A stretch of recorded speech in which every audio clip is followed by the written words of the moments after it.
right, Jade. Vulnerability. Two ways I can ask you this question.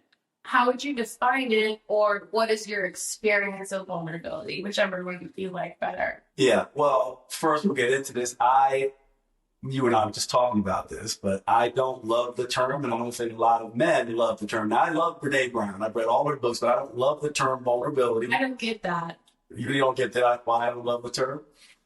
Well, I think for men, and I think this is an important discussion to have, because I think for men, vulnerability is perceived as weakness, and there's other ways to define exactly what it is without calling it vulnerability. And if you're dealing with people who go, I don't like that term, then you can go, well, don't think of it that way, think of it this way. And the way I think of vulnerability is making yourself available to be embarrassed, making yourself available to look perhaps weak, making yourself available to not have everything figured out, things that are uncomfortable, things that are fearful, things that make you insecure, and actually saying, here I am having this conversation openly and being emotionally available. And it does put you, when you're being vulnerable, at a little bit of a disadvantage, because it is a place where people could perhaps take advantage of you or use that stuff against you. But I think part of the self-development, emotional intelligence world is to understand that you can't just be vulnerable with anybody all the time. You really do have to choose your places where you decide to be vulnerable and share in something that is. Yeah, and I think you just pointed out, I think this is the point, right? Because I think when a man hears be vulnerable, then he goes, okay, so I'm just vulnerable all the time. And vulnerable means gushing and hijacking the space with your emotional needs and coming home from work, right? And saying, I had a bad day at work. Like, here's the way. I hear so many male triggers right now, and I'm triggered by it. Yeah, maybe we'll take a step back and we'll start with a story. This will probably trigger even more, and some of the women who trigger.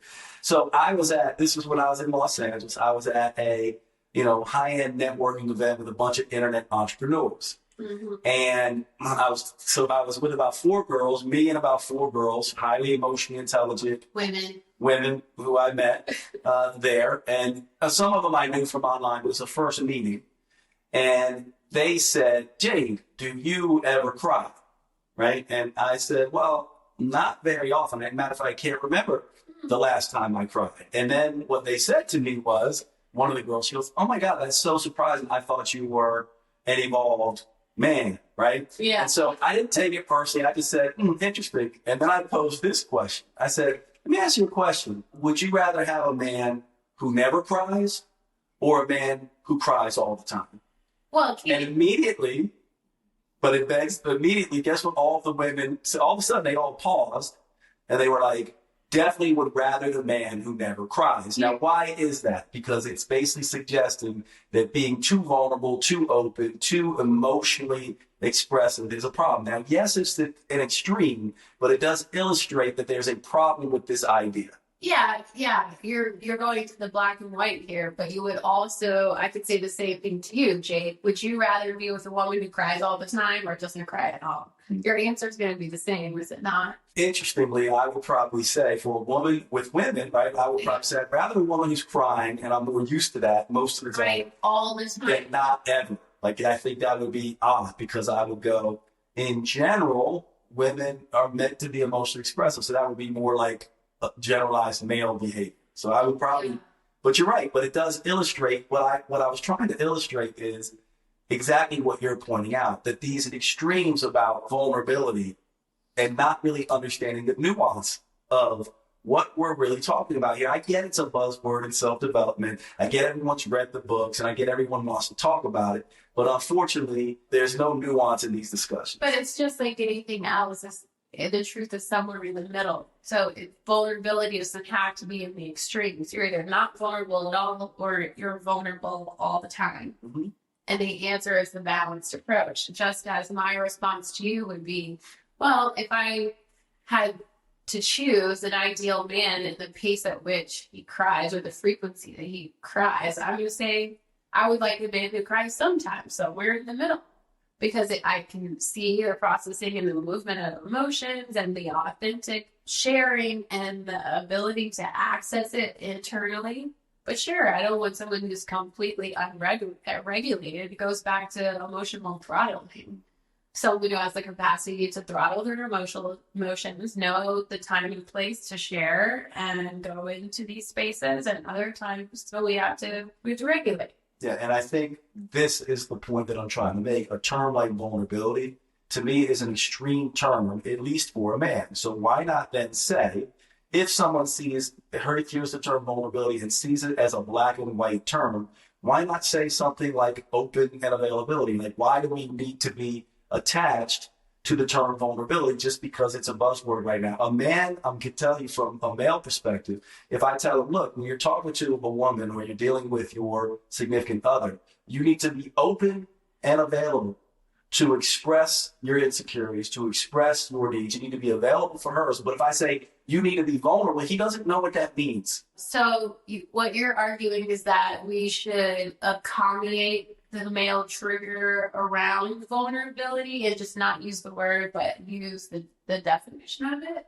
100%. And I would say that that's what we do for anyone with good communication. If we have a word or something that can trigger somebody and get them to shut down, right, and not stop listening, then why would we use the triggering term? We can call it vulnerability, or we could call it being open and available. Yeah. We could call it emotional maturity, or we could call it the courage to be disliked.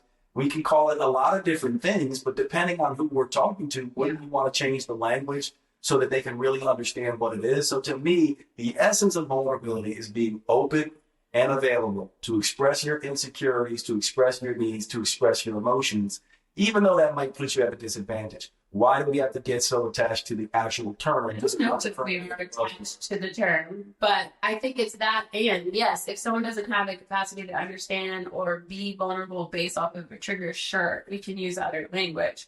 But I also think, and this is what's happening with the greater collective, there's a level of just educating on what vulnerability really means and what a beautiful thing that it is in our own journey. And I know that's been my experience as I've stepped into the realms of vulnerability in my journey and became more and more comfortable with it.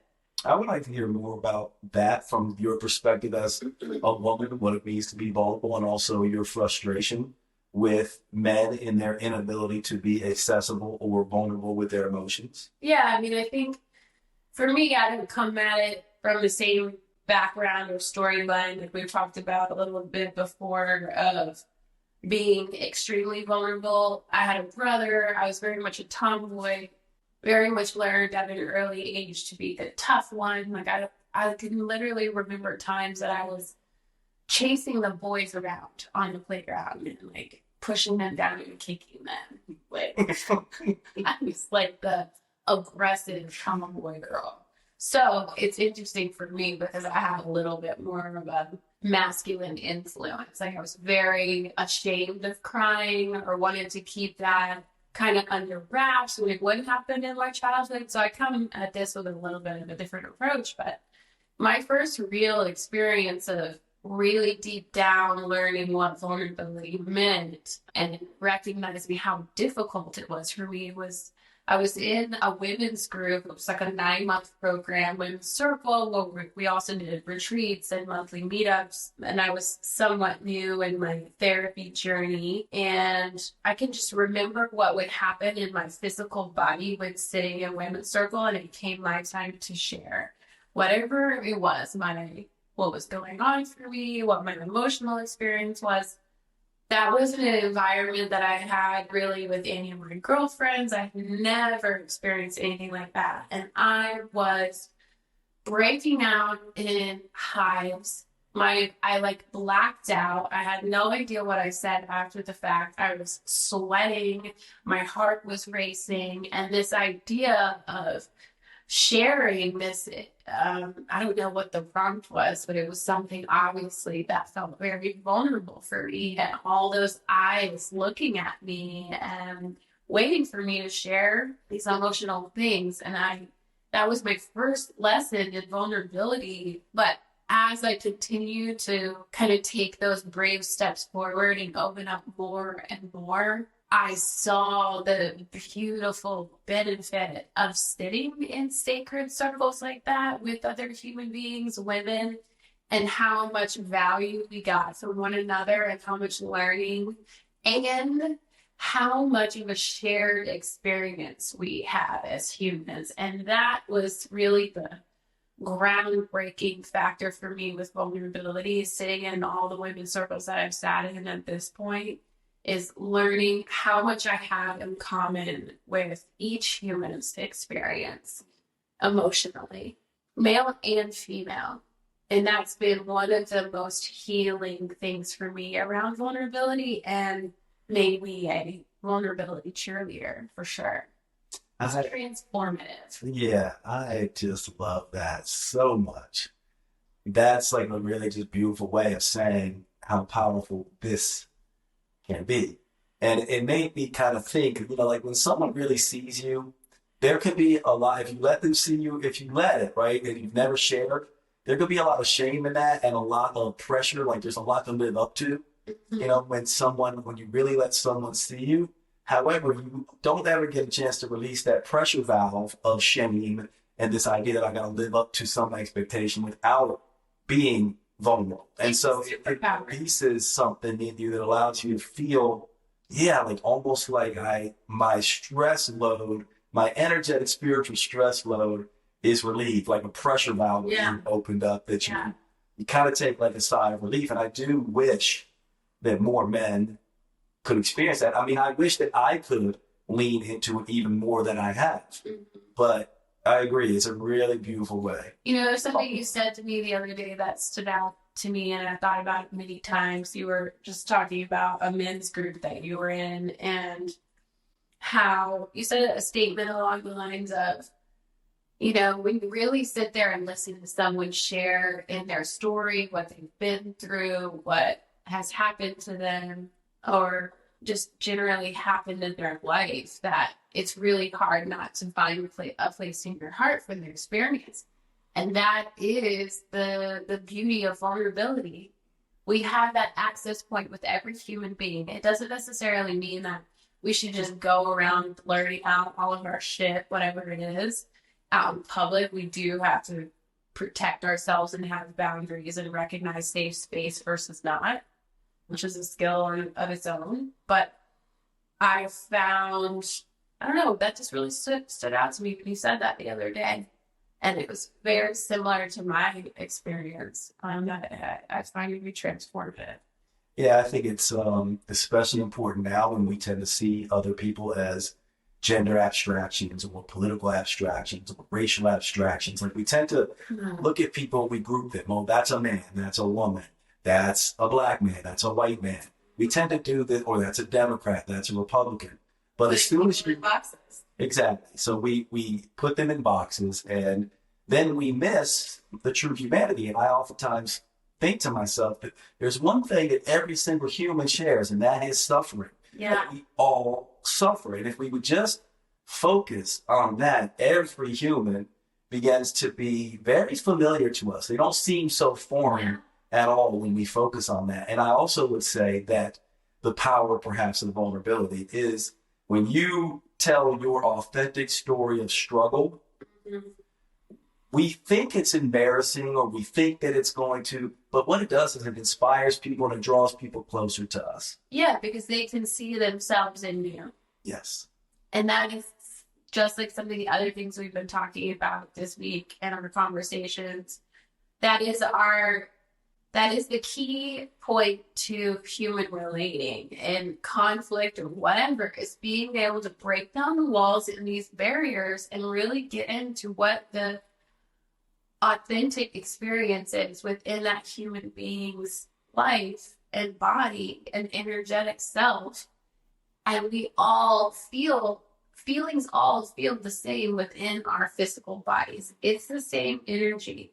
And so we can connect with that and see ourselves within them. And that is empathy and compassion. I think that we use those words and we toss them around, but we really don't fully as a people understand what that means. Well, it's funny you mentioned compassion, because to me, I actually think compassion is one of the most courageous acts partly because what it does is you have got to, right? You've got to open yourself up to really seeing someone, get out of your sort of box, and also share in a way that might not be comfortable to show up for someone. And so I do think compassion is seen as something that's weakness, but I think it's one of the most courageous acts. Yes, I think it's, well, look at today's day. Well, I don't think you can have compassion without having vulnerability. There is no access point to compassion without having experienced vulnerability. 100%. But I do think it's a courageous act in today's day and age. I mean, look, think about it. And not to get into political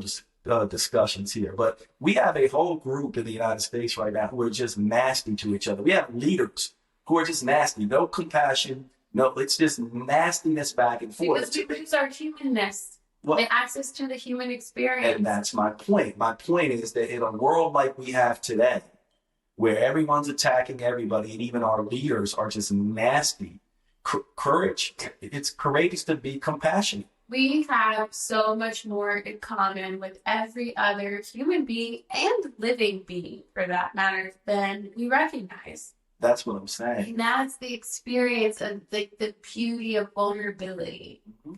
That is the access point for all of us, and that's why it's so fucking important. But do you disagree with the fact that compassion is a courageous act? You don't think that it's very difficult now in today's political environment? Vulnerability takes more courage than compassion. Well, there's no sharing in yourself is fine, because there are some is harder than compassion, where some people may not have access to vulnerability within themselves, but they may act out compassionately, and maybe from a martyr standpoint or high horse, however you want to describe it. They may not still have access to vulnerability. I see the two as completely intertwined. It's interesting. Like I don't really think that true vulnerability can come without compassion for self, and that I think that true compassion for someone else can't come without vulnerability. It's an interesting thing. Like I really do think that compassion is the number one thing we need. And I think it's a precursor to vulnerability. But that's interesting. I would put it in another order. You would say vulnerability. Because the more vulnerability we have, but more access, like instant access to compassion we have. Because that's what happens. And I would say in response to vulnerability is immediate compassion. And then that compassion is exchanged back and forth because we see how similar we are in our experience. So let's go through an example then. So someone opens up to you, right? So you're saying that comes first, right? They're opening up, so they're being vulnerable.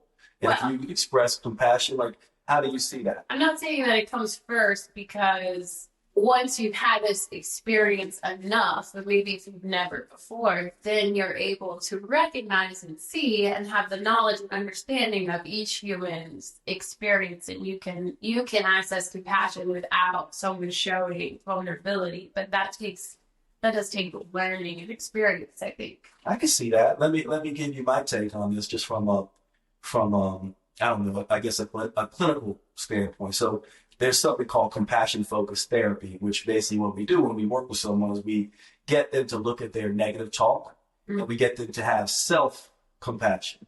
And what we see is that in the personality traits, there's an openness trait, which, you have conscientiousness, you have openness, you have different personality traits. And self-compassion, when you start to practice that, immediately starts making you more open. As you become more open, now you are more open and available to express yourself. And so I love your thought. And my thought is that I see it as, if you don't have compassion within yourself, it's going to be very, very difficult for you to be vulnerable or allow anyone else to be vulnerable around you. Well, I mean, if I go back to that example of my first women's group that I was in and women's circle situation, my inner critic was so strong at that point, and that maybe is part of what was holding me back in my access to vulnerability.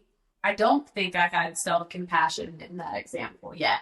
That took, and it still took years, but I was able to access vulnerability before self-compassion. Yeah, the reason I like this conversation a lot, actually, the reason I like it is because I think this might be the first time I've been in a discussion with someone. This oftentimes happens with you, where I can actually go, rather than just talking about the idea of vulnerability, what gives us access to vulnerability? So I think me and you are focusing on something that compassion is definitely an element. What else? Like, it also seems authenticity is an element, because if you're going to be vulnerable, there's an authentic expression of like, maybe I'm different, I'm unique. Is this going to make me look weird? Is this going to make me look like I'm an outcast? You know, so I feel like authenticity is another thing that might go into vulnerability. Well, I mean, for me, in my experience, seeing other people, witnessing other people's journey and their experience, and hearing so many similarities in my feelings and my human process, gave me more courage to step forward and be vulnerable, because I recognized how much we all had in common. And all of that is authenticity.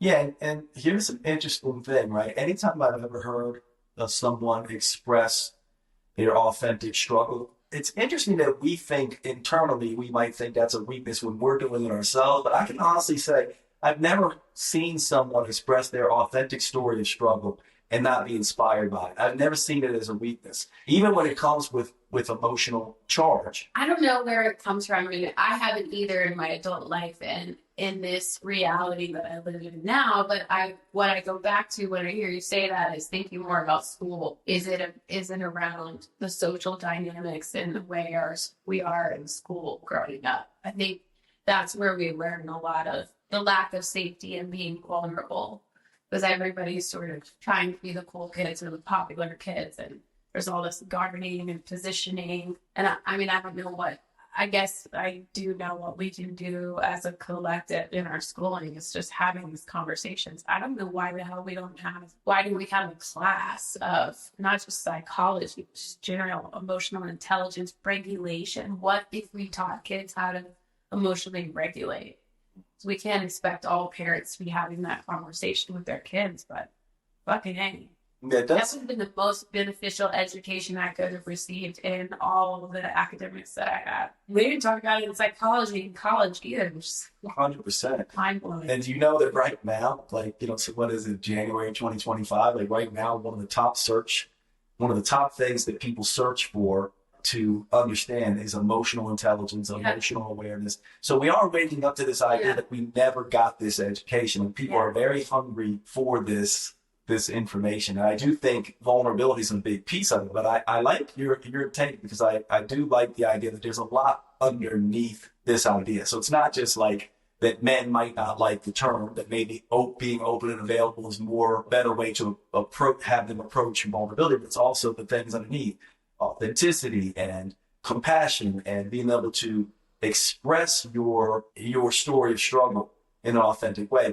But here's, I guess, the question to ask, because I can imagine someone listening to this, there is a yeah, but in this whole conversation. Yeah. And the yeah, but is that we, of course, all know and have seen people who are overly, right? That we would call overly expressive in their vulnerability. And I wouldn't call it overly expressive in their vulnerability. We kind of have a term for it, and everyone will have to forgive me here, because it's a tough term and it's a triggering term, but it's like this victim thing that can happen, right? Where all of a sudden, I think some people go, well, if I start to be vulnerable, then aren't I playing the victim? And we should unpack that a little bit, because it's like, okay, like that's a close thing. I think that keeps a lot of people from actually doing that, because I do see a lot of people who seem to be vulnerable or emotionally hijack rooms, or, you know, stir up a lot of emotional stuff. They're being vulnerable, aren't they? But they also are doing something that's a little bit different. And I'm just wondering how you see that. I mean, the biggest thing in my experience that stands out to me is when I think about when I sort of drop the bomb, and sometimes it can feel like dropping a bomb.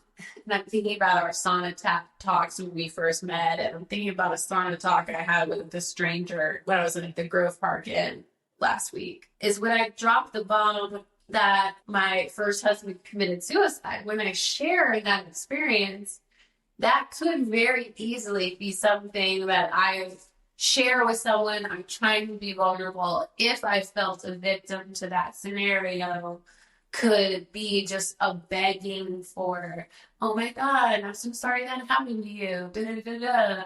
And so it can become an awkward thing for me to share because I definitely don't want to be perceived in that way. And I actually don't need anyone to apologize. And it is okay. And I'm fine. And my intention for sharing it, if I do, is always more around authenticity about my experience and my story. But I'm not needing any apology for that. And in fact, most of the time it's around, yeah, this thing happened and it was terrible, sure, but it's also the greatest access point to lightness and growth and expansion. And do you feel that this is a really, I love this about you, by the way. You and I talk about this a lot. When you first told me this, and I'll say this on, I don't think I've ever said this on camera with you, but when you first told me about your, my first reaction was, because I had got to know you, we were in the sauna, and my first reaction, I got to know you a little bit, and your energy was very bright, very wise, very present. There was no heaviness or darkness. You know, sometimes you meet people that's like, they're kind of like Eeyore, there's this dark kind of cloud around them. Yeah. And I remember when you told me that it seemed almost contradictory to what I would expect. Yeah. And it was very, I would say, inspiring. It was sort of, I had this moment where I was like, I cannot believe how light and aware and wise she is, having gone through something so dark. It was not, you know, it wasn't long. It was only like a year and a half or maybe even a year when I first met you in that had 6 happened. months, 9 months. And I guess let's unpack this a little bit if you don't mind, because to me, I go, that's a vulnerable share. That's about as vulnerable as you could get. It's like the deepest, darkest tragedies of your struggle. And do you feel like that was maybe key or an integral part of you getting over it so fast because you shared it? You know, I wish I could remember the context of why I shared that, but I know we were just talking about everything, and I think it was just basically a timeline in history and COVID, and this thing happened, and now I'm moving into this other house, and I'm starting this other business, and I think that's how we got there, and I think that's relevant and important. But I think from my perspective at that time, I was already to this place where I felt like this is the worst thing that's ever happened to me, but it's also the best thing that's ever happened to me. I think that it's really important when you're talking about vulnerability and sharing. It is really important to be able to identify what a safe space is. And to share something as vulnerable as I did with you, sure, I felt an energetic safeness, but I also wasn't dropping it as a thing that like I'm looking for. And oh my God, I'm so sorry. It's just a fact along the timeline that I was sharing. Now, that doesn't necessarily mean that there isn't a time and place for me to sit, say, in a women's circle or with a dear friend of mine or pick up the phone and be like, Jade, like, I don't know what the fuck, I don't know what to do here. I'm so lost. I'm so confused. There's a time and a place for that with safe people. And it's not to say that to be vulnerable, you have to have it completely all figured out when you share. I just think that there's some perspective and sex regulation on when and where it is sacred space. Yeah, you figured that out for yourself. I'm curious that. And I also know you and I have talked about, you know, people in our lives, you know, and the fact that perhaps some people aren't vulnerable enough. I know us men get that a lot from you women, and I'm wondering if you have anything to say on that, because, you know, it would be interesting to me if you are someone who's gone through this process, you've learned to be vulnerable, you've learned to be self-compassionate, and then you're, you know, let's say with friends or dating someone, and you're like, they don't have access to that. And they can't be compassionate with themselves, and they're not skilled in expressing any kind of vulnerability, what that's also like. Yeah, I mean, I guess the biggest word that comes up for me is shame. Shame's the difference. So, you know, and we all feel shame still to this day, but it's like it's a coaching of loving yourself. And this goes back to, you know, we keep talking about this, but it goes back to the inner child wounding and our ability, our learned ability to talk to our inner child when those feelings are coming up. Yeah, so you see it as like going back to development, child development, teen development, young adult development, the shameful things that, maybe that we perceive I mean, that we're not able to share. that's my experience. If I still feel shame around something, I can slowly bring it back, peel back the onion and the layers and find the inner critic and the negative, the fear, whatever it is. I'm not worthy. I'm not good enough. I feel scared, to this core childhood feeling, and soothe and condition her to feel safe and secure or seen, whatever it is. Yeah, I like the whole idea of shame. I mean, I know Brene Brown says a lot about that. She's obviously the one who popularized the term vulnerability, but she often says that shame cannot survive the light of day. And I love that again because it basically says vulnerability is the solution for shame. Vulnerability is what combats shame. So when I share something with you and you say, "Oh, Kelly, I'm so glad you shared that with me. I never understood that was something that you experienced." And, I felt ashamed. I had the same thing happen in my life, and I felt ashamed about that. And hearing you share that, Kelly, was so powerful. I now able to lift some of the layers of my own shame in this, because I see how beautiful it is for you to share in this, and I see how much we have in common. Yeah, I can certainly say from my personal life, the I think greatest regret or my biggest disappointment, or the thing that I have the most shame about, would have been cheating on my wife and having an affair. And I would also say that it is true that I don't think I would have healed from that if I did not speak about it in an open, authentic, honest way, which was deeply uncomfortable. And to be able to do that, you had to have developed some level of a self-love practice and giving yourself grace and compassion in your own experience for making the choices that you did based off of where you're at in life. 100%. And my personal experience, that's why I said it. From my point of view, compassion comes first. Yeah. Vulnerability flows out of compassion, self-compassion, exactly. And then vulnerability kind of flows out of that. And then that authentic telling of my story of struggle and my story of shame and my story then began to heal me. And then surprisingly, and this is the really cool part about like some of the next level human work, and then surprisingly, it heals others. So one of the biggest surprises of my beginning to share that is that all of a sudden, all these people would start coming to my events or reading my books or paying attention to me in a whole different way. Now, rest assured, there were also a ton of people who were like, yuck. But in that courage to express, I kind of found these groups of people that my unique experience could help just by the fact that I was sharing it. And that is, I think, when I started leaning into vulnerability a little bit more, because then I saw it as a superpower. Yeah, I mean, that's what makes it, to some degree, that's what makes vulnerability feel vulnerable.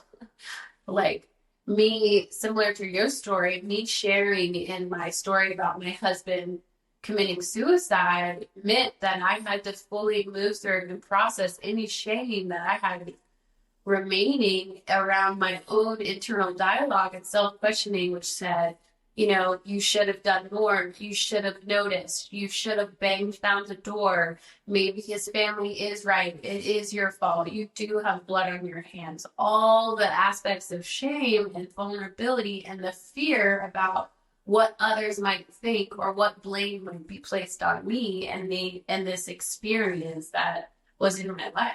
And see, even hearing that, right, that it's like just the experience of you saying it in that way is even different than what I've heard before. It hits you. It really hits you, or hits me in a way that's that opens up something in myself that makes me kind of be like, wow. Well, yeah, those are, we all, our brains go, and you could speak more about why or whatever that happens, but our brains will all go. I mean, I watched all the people who experienced his suicide immediately go into blaming themselves, at least most of the people, that I should have noticed, or I should have been talking to him more, or I should have come over that night. I was going to come over, whatever. All of these humans having their own self-shame and doubt and questioning and blaming experience around this big traumatic event, which was useful material for me to be able to access. One, they're vulnerable in sharing that with me, and that feels good. But also, I can see that I'm doing the same thing in this grander way. I'm wondering if you see, the commonalities, like someone is listening to this, and I'm even, thinking for myself, if I want to be more vulnerable in general. Yeah. With you as a friend or other people, like, I'm wondering what those elements are. Like, what are the steps to that for somebody who's like, I really want, I think we've talked about one, I think cultivating self-compassion. Like I have these two rules that I teach my coaches that when you're talking to someone, one is the human rule and one is the rule of empathy, which is the compassion rule, really. The human rule goes, you're only human. We all suffer, right? And so you let someone know the last thing someone wants to feel is crazy or different or outlandish or nuts. So you basically just go, you're only human. And you do this internally. And then there's this idea of that must be so hard and is so hard. I can't imagine what that's like. That's the empathy or, kind of rule. And you're doing so good. I think people want to hear that, but I agree. You have to kind of do it within yourself. I'm wondering if there's other things you can point to. Finding a safe space is really important to start exercising and practicing this expressing. And, my experience, I couldn't have done it without my therapist helping me to rewrite my internal dialogue, helping me to have grace for myself, helping me to exercise and step into the practicing of sharing through this major physiological response that would happen in my body. And the more I did it with her, the more I was able to even talk through doing it with other people and identifying who's safe, what's not safe, where can I share. That was a really useful tool for me to help guide me through all of the parts of sort of the unraveling and the opening. Yeah, I love the idea of the therapist. I know for people who listen to a lot of my work, sometimes I'm pretty hard on therapy. Yeah. I just want to say here, I agree. For some people, it's the first time they ever share their deepest, darkest things. And it's easier to do it with someone who's objective. So from that perspective, I love, a therapy in that regard. And I think if you don't want to go to a therapist or, it's not comfortable for you, I know a lot of people have triggers around therapists. It can be something as simple as someone that you feel safe with in your life, a friend, and asking, just communicating clearly, hey, I'm practicing being vulnerable. I have some feelings coming up. Do you feel like you have the space to receive that? I really want to work on vulnerability and sharing or accessing what's going on. And please know you have every right to say, I don't have the space for this right now. And just being able to have that kind of conversation with the people that you surround yourself with is really important in the journey.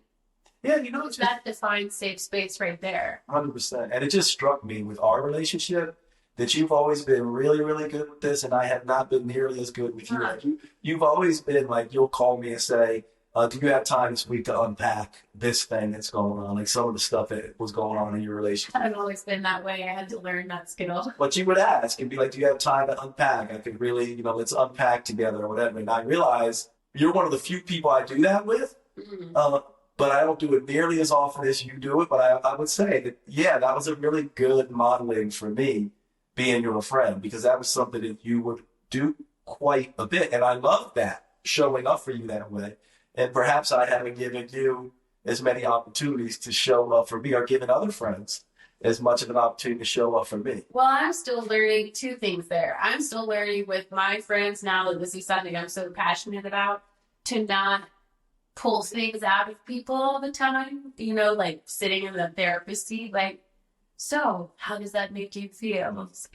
And my friends are making fun of me at some point for kind of trying to pull feelings out of people, which I should regulate to some degree. And then the other piece of that is, I think I learned a lot about it in relationship, especially as an anxiously predisposition of anxiously attached, like we talked about in our podcast yesterday. With partners, I would, if there was lots of feelings coming up, I just wanted to share, to connect, to find that peace. And I really had to learn, and I'm not perfect at it, to say, hey, especially those in avoidance, do you have the space for this right now? Or can we schedule some time later today to talk about these things? I have these feelings I really want to share.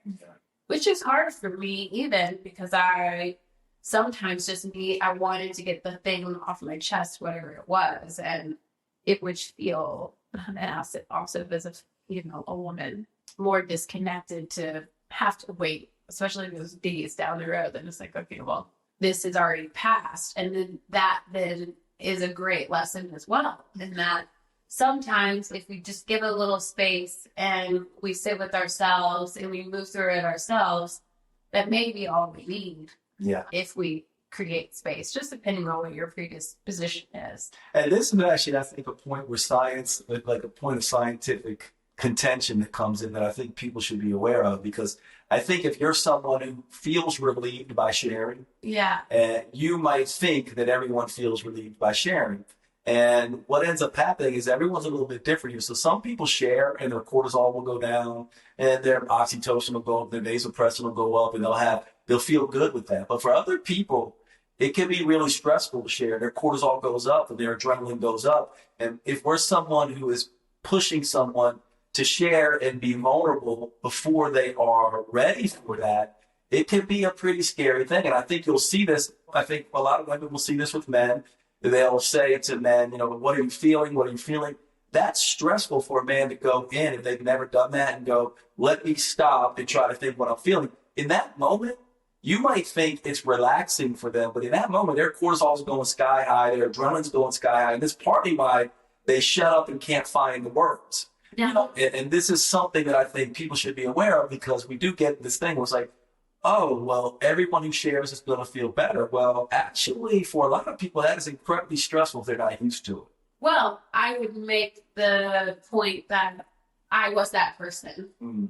And I still, if I don't feel completely safe with, say, the group of women or people, or I have an energetic from someone, I still will have a hard time. My heart rate still goes up a little bit. I will still sweat. I might break out in times. I might black out just a little bit. I still have some sort of nervous system response, but it is more about cultivating the safety with those individuals. But I would say with the argument that while it's incredibly challenging and incredibly uncomfortable and difficult, and there are times that I would have anxiety about whatever it was I shared for days or weeks or months after the fact, for me, the journey has been worth it. Yeah. Totally. Yeah, I would say same for me, and I think it's still perhaps a little earlier in my journey than you. I think for men, vulnerability can be a tricky thing, but it has certainly, in all the areas where I've shared and leaned in, I've never been disappointed. Yeah. Yeah, I mean, I just think it's important to emphasize that there is some level of intuition that we all have as humans, and there is a developing of self-trust and access to our intuition, and really leaning on that when we are desiring or considering being vulnerable, as we learn to sort of regulate when it's safe to share and not, and who is a safe space and what is a safe space. I think that's one of the biggest things in the vulnerability journey.